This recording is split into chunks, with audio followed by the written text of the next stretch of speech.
Հայտնության 4-րդ և 5-րդ գլուխները նկարագրում են երկինքը և երկնային սրբարանը։ Պատմում են, թե ինչպիսին է այն, ով է այնտեղ կատարում ծառայություն և ինչպիսի ծառայություն է այնտեղ կատարվում։ Առաջին հերթին հետաքրքիր է նշել, որ ամբողջ Հայտնության գիրքը կազմված է երկնային սրբարանի մասին պատմվածքներով։ Հայտնության գրքում կան 7 հատվածներ, որտեղ խոսվում է երկնային սրբարանի հետ կապված տեսիլքների մասին, և այս 7 հատվածները հանդիսանում են Հայտնության գրքում սյուներ, որոնցից էլ և զարգանում է Հայտնության գրքի ամբողջ թեման։ Ահա թե ինչքան կարևոր տեղ ունի սրբարանը Հայտնության գրքի մեջ։ Մենք կնայենք այդ 7 տեսիլքները և կուսումնասիրենք դրանք։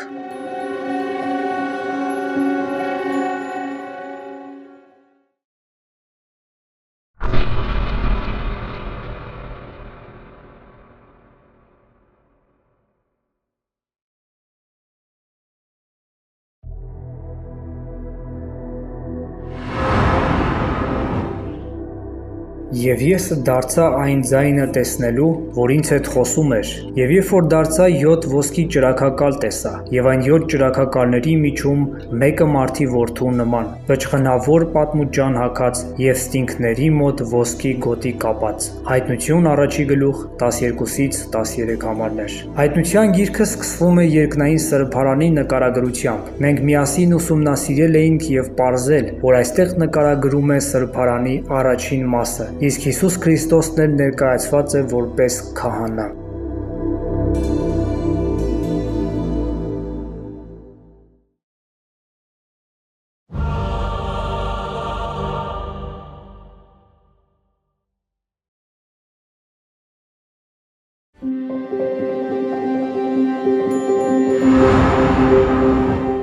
Եվ սրանից հետո տեսա, և ահա մի բացված դուռ երկնքում, և այն առաջին ձայնը, որ լսեցի փողի պես, որ խոսում էր ինձ հետ, ասաց. «Վեր ելիր այստեղ, և ես ցույց տամ քեզ, ինչ որ լինելու է սրանից հետո»։ Եվ ես շուտով հոգում եղա։ Եվ ահա մի աթոռ կար երկնքում, և աթոռի վրա մեկը նստած, և նստողը հասպիս և սարդիոն քարի երևույթի նման էր, և աթոռի 4 կողմովը ծիածան կար զմրուխտի երևույթի նման։ Հայտնություն 4-րդ գլուխ 1-3 համարներ։ Հովհաննեսը տեսնում է երկնքում բացված դուռ, որը ինչ որ կառույցի դուռ է, և այն բացված է, և երբ որ նա մտնում է ներս, ապա տեսնում է մեկին գահին նստած։ Ո՞վ է աթոռի վրա նստողը։ Մենք դեռ չենք հասկանում, քանի որ Հովհաննեսը մանրամասն չի նկարագրում, բայց թողնում է որոշ տվյալներ, նմանեցնելով նրա տեսքը կիսաթանկարժեք և թանկարժեք քարերի հետ 3-րդ և 4-րդ համարներում։ Այստեղ ներկայացվում է հասպիս քարի տեսքով, սարդիոն քարի տեսքով, որը կիսաթանկարժեք քար է և կարմիր գույն ունի։ Դրան այսօր ասում են ռուբին,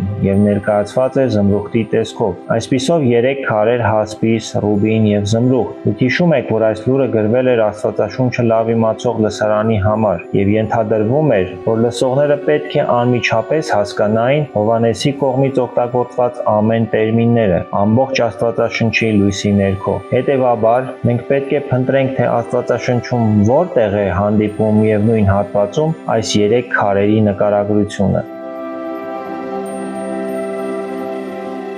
Եվ ընդելուզիր նրա մեջ ակունքների ընդելուզվածքի համեմատ 4 կարգ քարեր, սարդիոնի, տոպազիոնի և զմրուխտի կարգը, առաջին կարգը լինի, և 4-րդ կարգը ոսկեքար, եղեգնաքար և հասպիս։ Ելից 28-րդ գլուխ 17 և 20 համարներ։ Այս համարներում հանդիպում ենք սարդիոն և զմրուխտ և հասպիս։ Ինչի մասին է այստեղ խոսքը գնում։ Իհարկե քահանայապետի հագուստի։ Սա մի հագուստ է, որ օգտագործվում է ընդամենը մեկ վայրում, այն էլ սրբարանում։ Հետևաբար դռնից այն կողմ ինչ վայր տեսավ Հովհաննեսը։ Իհարկե սրբարանը, քանի որ դռնից այն կողմ գահի վրա նստողին նա նկարագրում է սրբարանի լեզվով։ Աստվածաշնչում կա ընդամենը 3 տեղ, որտեղ այս 3 քարերը միասին օգտագործվում են, և 3 տեղում էլ վերաբերվում է սրբարանին։ Ելից 28-րդ գլխում, Եզեկիել 28-րդ գլխում, որտեղ նկարագրվում է օծյալ քերովբեին, ով ծածկված էր այս քարերով, և Հայտնություն 4-րդ գլխում։ Այսպիսով Հովհաննեսը մեզ փոխանցում է, որ նա տեսնում էր երկնային սրբարանը։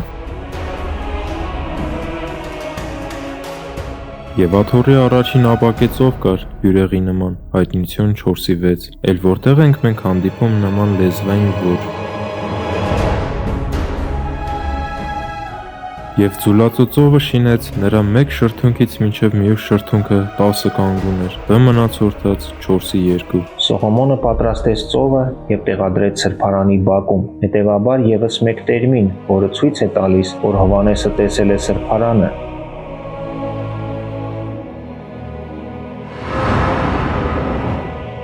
Եվ տեսա, եւ ահա այն աթոռի մեջ, եւ 4 կենդանիների մեջ, եւ երեցների մեջ մի գառ կանգնած մորթվածի նման, Հայտնություն 5-րդ գլուխ 6 համար։ Գառին զոհաբերում էին միայն սրբարանում, եւ ոչ մի այլ տեղ չէր թույլատրված։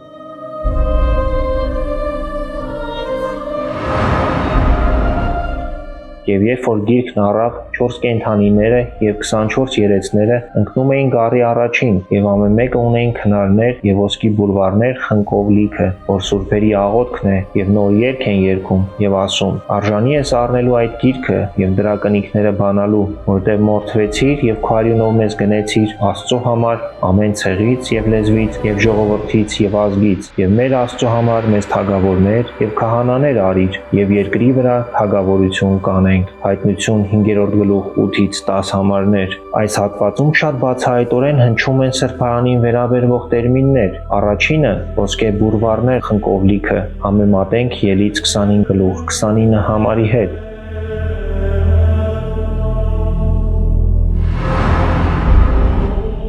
Եվ շինիր նրա սկուտեղները, եւ նրա խնկամանները, եւ բաժակները ու սկավառակները, որ նրանցով թափելու նվեր մատուցվի, նրանց մաքուր ոսկուց շինես։ Ելից 25-րդ գլուխ 29 համար։ Նույն լեզուն է, սրբարանին պատկանող գույք, իսկ երկրորդը 10-րդ համարում ուղղակիորեն նշում է քահանա բառը, ով հանդիսանում է սրբարանի ծառայող։ Հետևաբար, մենք միայն հայտնաբերում ենք, որ երկնքում գոյություն ունի սրբարան, այնտեղ կատարվում է ծառայություն։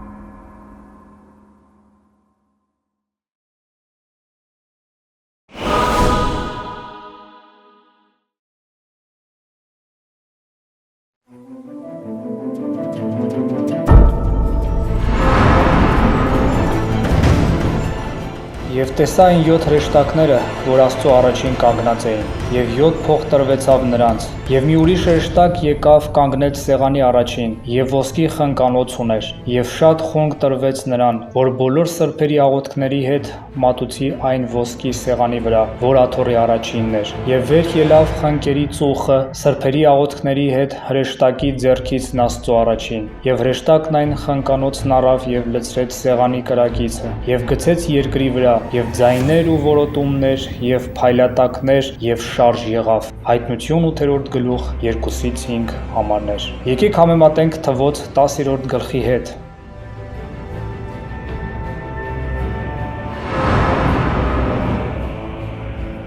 Եվ Եհովան խոսեց Մովսեսի հետ ասելով. Քեզ համար 2 հատ արծաթի փող շինի, ճախարակյա շինես նրանց, որ ժողովքի կանչելու համար եւ բանակների չվելու համար լինեն քեզ համար։ Ահարոնի որդիքը քահանաները հնչեցնեն փողերը, եւ սա ձեր ազգերի մեջ հավիտենական կանոն լինի ձեզ համար, եւ ձեր ուրախության օրը եւ ձեր տոների եւ ձեր ամսագլուխների փողերը հնչեցնեք ձեր ողջակեզների վրա եւ ձեր խաղաղության զոհերի վրա, որ ձեզ համար հիշատակ լինեն ձեր Աստծո առաջին։ Ես եմ Եհովան, ձեր Աստվածը։ Թվոց 10-րդ գլուխ, առաջի եւ երկրորդ 8-ից 10 համարներ։ Ստացվում է, որ միայն քահանաները, Ահարոնը եւ նրա որդիները կարող էին փչել այդ փողերը, եւ դա սրբարանի ծառայության մասերից մեկն էր։ Հետևաբար Հայտնություն 8-րդ գլխի 2-ից 5 համարը նույնպես ցույց է տալիս սրբարանը։ Մեր առաջին բացվում են սրբարանի ծառայության պարագաներ,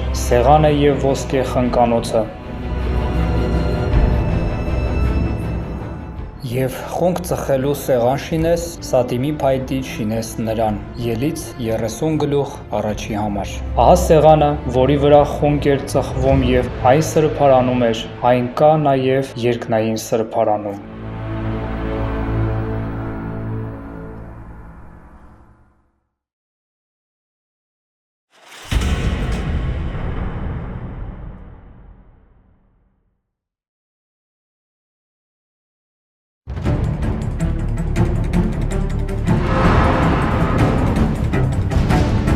Եվ Աստծո տաճարը, որ երկնքում էր, բացվեց, եւ երևաց Աստծո տապանակը իր տաճարումը, եւ եղան փայլատակներ եւ ձայներ եւ որոտմունքներ, եւ շար եւ մեծ կարկուտ։ Հայտնություն 11:19։ Այստեղ տեսնում ենք Աստծո տապանակը, այն գտնվում էր սրբությունների սրբությունում, այն կա նաեւ երկնքում եւ այն բնօրինակն է։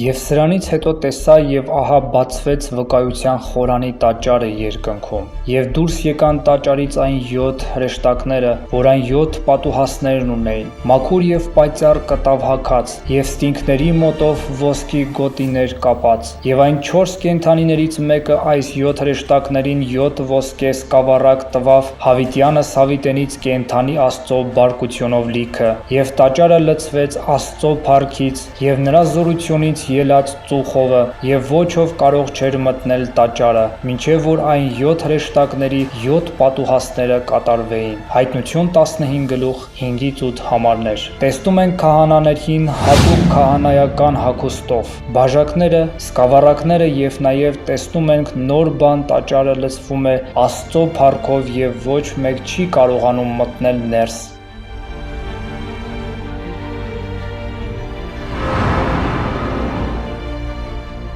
Եվ մի ամպ ծածկեց ժողովքի վրանը և Եհովայի փառքը լցրեց խորանը, և Մովսեսը չէր կարողանում մտնել ժողովքի վրանը, որովհետև ամպը նրա վրա նստել էր, և Եհովայի փառքը լցրել էր խորանը։ Ելից 40:34-35 համարներ։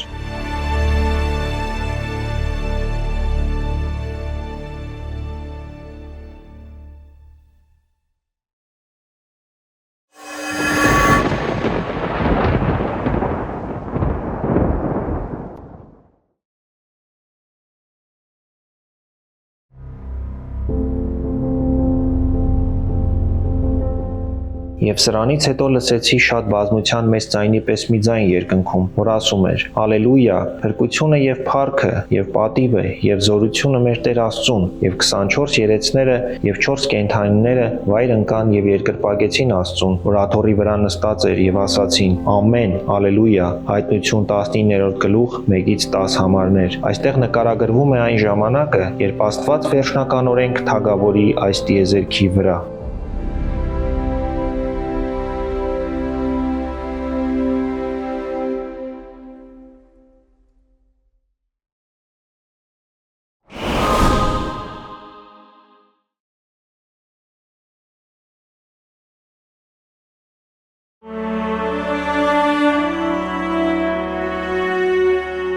Եվ ես տեսա Սուրբ քաղաքը նոր Երուսաղեմը, վայր գալիս Աստծուց, երկնքից պատրաստված, ինչպես մի զարդարված հարց իր մարդու համար, եւ մի մեծ ձայն լսեցի երկնքից, որ ասում էր. «Ահա Աստծո խորանը մարդկանց հետ, եւ նա կբնակվի նրանց հետ, եւ նրանք կլինեն նրան ժողովուրդ, եւ ինքն Աստված նրանց հետ կլինի նրանց Աստված»։ Հայտնություն 21:2 եւ 3։ Խորանը դա սրբարանն է, եւ այստեղ ասվում է, որ նոր Երուսաղեմը խորանը եւ սրբարանն է։ Մենք Հովհաննեսի հետ տեսանք, թե ինչպես է սրբարանը ներկայացված երկնքում։ Եկեք այժմ նայենք, թե մեզ յուրաքանչյուրիս համար ինչ նշանակություն ունի այս ամենը։ Առաջին հերթին երկնքում գնում է ամենօրյա ծառայություն երկնային սրբարանում։ Չի երևում այն, մարդկային աչքերից հեռու, բայց կա եւ գործում է։ Եվ մենք այս 7 տեսիլքներում տեսնում ենք երկնային սրբարանի ծառայության պրոգրեսիա, զարգացում։ Սկսվում է սրբարանի բակից, կառ է մորթվում, հետո մտնում է սրբարանի առաջին մասը,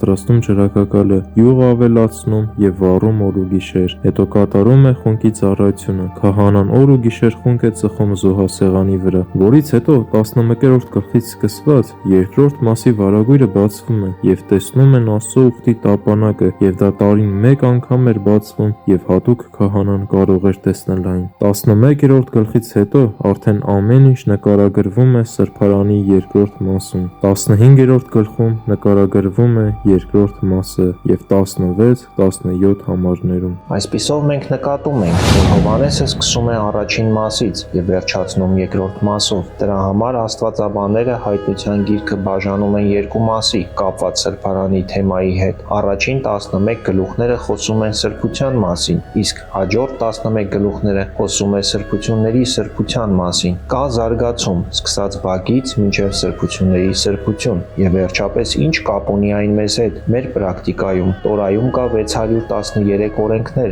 եւ դրա մեծ մասը, 2/3-ը, վերաբերվում է սրբարանի ծառայությանը, եւ սկսած մեր թվարկությունից 70 թվականին, երբ տաճարը հռոմեացիների կողմից ավերվեց, այդ օրենքները այլևս կատարել հնարավոր չէր, եթե նույնիսկ ինչ-որ մեկն էլ ուզենար։ Ստացվում է Տորայի 2/3-ը պահել անհնար է, այնուամենայնիվ այն կատարվում է երկնային սրբարանում։ Այդ օրենքները պահվում է իրական էակների, քահանայական ծառայողների կողմից, բայց ոչ երկրի վրա, այլ երկնքում, եւ դա հիանալի լուր է մեզանից յուրաքանչյուրի համար։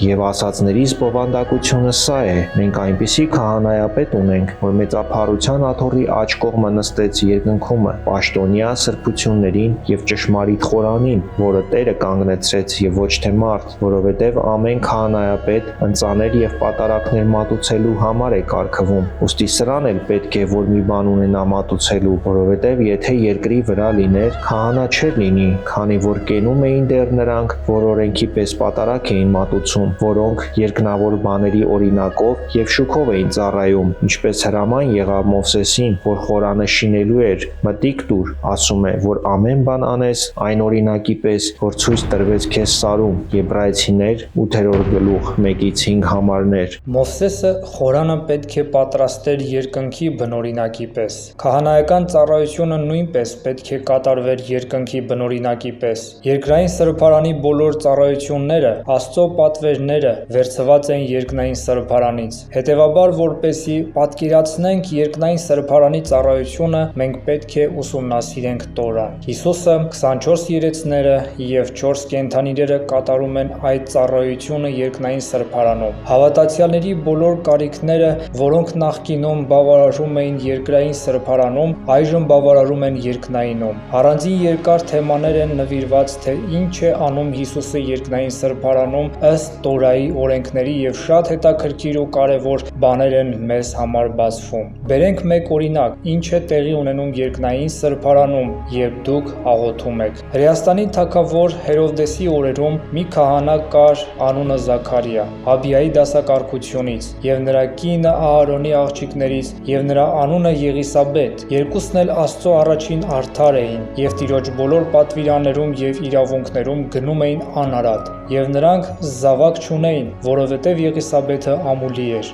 եւ երկուսն էլ իրենց օրերը անց էին կացրել։ Եվ եղավ, երբ նա քահանայություն էր անում իրեն հասած դասակարգության օրերումը Աստծո առաջին, քահանայության սովորության պես իրան ընկավ, որ Տիրոջ տաճարը մտնի խնկարկություն անելու, եւ ժողովրդի բոլոր բազմությունը դուրս նաղոտք էին անում խնկարկության ժամանակին, եւ Տիրոջ հրեշտակը երևաց նրան կանգնած խնկի սեղանի աջ կողմին։ Ղուկաս 1 գլուխ 5-ից 11 համարներ։ Ահա թե ինչպես է կատարվում այդ ծառայությունը։ Այն ժամանակ, երբ քահանան ծխում է խունկը զոհասեղանի վրա, բոլոր ժողովուրդը զուգահեռաբար աղոթք է բարձրացնում Աստծուն, եւ նրանք սպասում էին, թե երբ նա կվերջացնի, քանի որ վերջացնելուց հետո քահանան պետք է դուրս գար եւ ժողովրդի համար շատ կարեւոր խոսքեր արտահայտեր։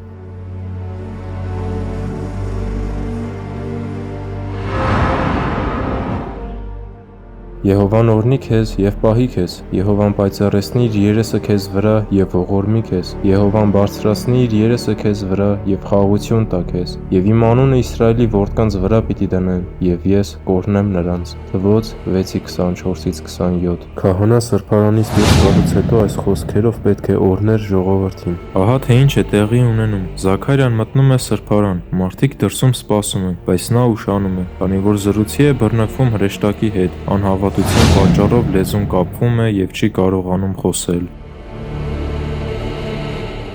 Եվ ժողովուրդը սպասում է Զաքարիային և զարմանում է նրա տաճարի մեջ ուշանալու համար։ Ղուկաս 1:21։ Ինչու են մարդիկ սպասում Զաքարիային։ Նա իր համար գործ է անում, իրենք էլ թող իրենց համար շարունակեն իրենց գործերը։ Բայց այդպես չէր, քանի որ անքակտելի կապ կա խունկի սեղանի մոտ քահանայի ծառայության և մարդկանց աղոթքների միջև։ Մարդիկ լիքը գործեր ունեն, տանը երեխաներն են սպասում, բայց նրանք համբերատար սպասում են, և նրանք սպասում են նրան, որպեսզի նա դուրս գա և օրհնի նրանց արտասանելով վերը նշված համարը։ Սա ընդամենը մի փոքր օրինակ էր, թե ինչ է իրականում տեղի ունենում երկնային սրբարանում։ Երբ մենք աղոթքներ ենք բարձրացնում Աստծուն, ապա երկնքում ինչ-որ իրական բան է տեղի ունենում։ Այդ ժամանակ բարձրացվում է ոսկի բուլվարները, խնկանոցը և սեղանի վրա ծխում է խունկը։ Մենք ընդամենը մեկ օրինակ բերեցինք, բայց այն վերաբերվում է նաև սրբարանի բոլոր տեսակի ծառայություններին։ Ինչ արվել է երկրային սրբարանում, շարունակվում է երկնային սրբարանում, և մարդկանց բոլոր կարիքները բավարարվում են այնտեղ։ Երկրորդ նշանակությունը մեզ համար կապված երկնային սրբարանի հետ։ Ամեն անգամ, երբ Հայտնության գրքում նկարագրվում է երկնային սրբարանի ծառայությունը, ապա անմիջապես դրանից հետո արդյունքում երկրի վրա տեղի ունենում որևէ իրադարձություն։ Օրինակ, Հիսուսը կանգնած է 7 ճրագակալների մոտ, եւ դրանից անմիջապես հետո տեղի ունենում 7 եկեղեցիների լուրը։ Ամբողջ քրիստոնեական պատմությունը բացահայտվում է։ Մյուս տեսիլքը 4-ից 5-րդ գլուխները, եւ անմիջապես հետո 7 կնիքները բացվում են և երկրի վրա տեղի են ունենում իրադարձություններ։ Երբ 7 հրեշտակները փողը փչում են, նորից երկրի վրա տեղի են ունենում իրադարձություն։ 11-րդ գլխում ասվում է, որ հեթանոսները բարկացան և սկսեցին ընդդիմանալ Աստծուն, և 12-13 գլուխներում նկարագրվում է, թե ինչպես են փորձում ընդդիմանալ Աստծուն, որից հետո 15-րդ գլխում ասվում է, որ հրեշտակները պատրաստ են թափվել 7 սկավառակները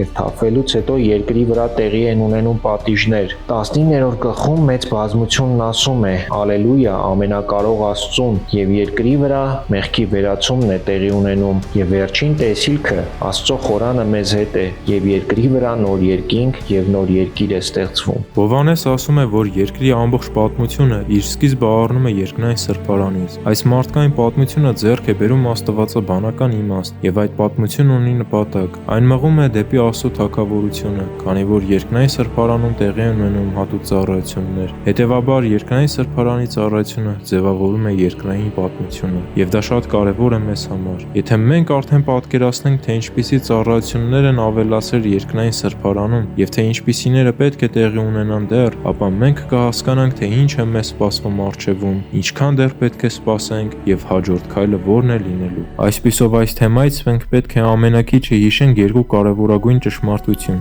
Առաջին, երկնային սրբարանը իրական է, վերացական չէ։ Երկրորդ, երկնային իրականությունը որոշում է երկրայինը։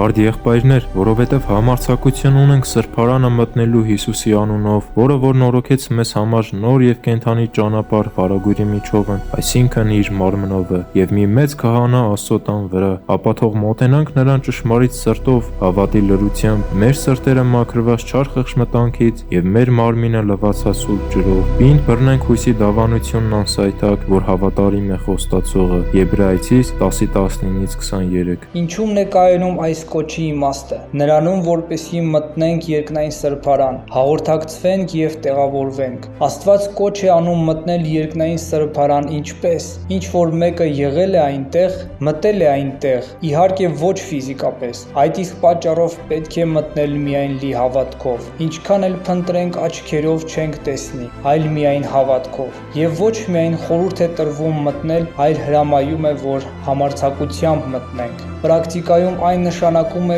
գոնե աղոթքի ժամանակ պատկերացրեք ձեզ երկնային սրբարանում և այդ ամեն ծառայությունները, հոտը, գույները, լսեք հրեշտակների երգը, հավատքով տեղավորեք ձեզ այնտեղ, և ձեր աղոթքի կյանքը լիակատար կփոխվի, ինչպիսին էլ լինի ձեր կարիքը, ինչ կարիքով էլ դիմեք Աստծուն, հիշեք, որ երկնային սրբարանը գոյություն ունի բավարարելու ձեր կարիքները։ Ահա սա է երկնային սրբարանի հայտնությունը, օգտվեք բոլոր հնարավորություններից և բոլոր օրհնություններից։